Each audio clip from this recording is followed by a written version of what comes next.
మనము ఒక ప్రయోగం చిన్నగా సింపుల్గా చేసేద్దాం మనం. ఓకే, ఇప్పుడు వైష్ణవి చూస్తుంది ఇక్కడ దగ్గర, ఇక్కడ ఇటువైపు చూడండి, చూస్తుంది. ఓకే, ఇప్పుడు నేను ఏం చేస్తాను అంటే వైష్ణవికి ఈ పుస్తకం మీద ఏదో రాసిన, నేను రహస్యంగా రాసిన దీన్ని ఇప్పుడు వైష్ణవి ముందర పెడతా, చూద్దాం చదువుతలేదు చూద్దాం. ఓకే, అనిపిస్తుందా?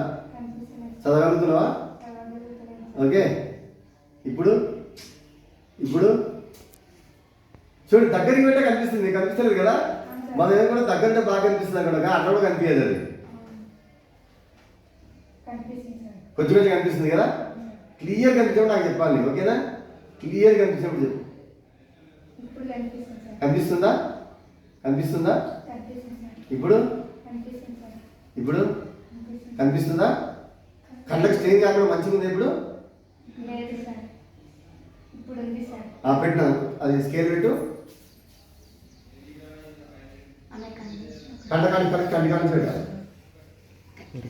తిప్పి పెట్టాలి, సెంటీమీటర్ కరెక్ట్ పెట్టాలి, కంటికాడి పెట్టాలి. ఇక్కడ నుంచి క్లియర్ ఉందంట, నాకు మంచిగా అనిపిస్తుంది.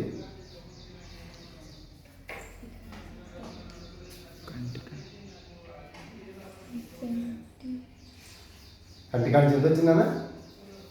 కరెక్ట్ చెప్పు. 20 కరెక్ట్ ఉందే?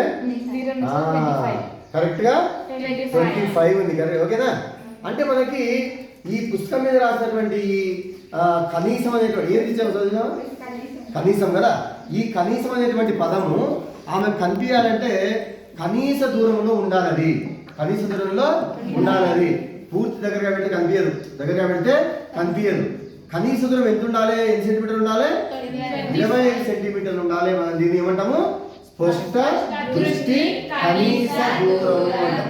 ఇంకాస్త దూరమే కనిపిస్తుంది మళ్ళా, కానీ దగ్గరికి వచ్చినప్పుడు కనిష్ట దూరం ఎంత ఉండాలంటే 25 సెంటీమీటర్లు ఉండాలి.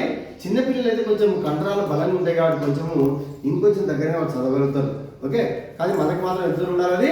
25 సెంటీమీటర్లు ఉండాలి. అర్థమైంది లేదా? ఓకేనా? ఇంకో రాని ఎవరు?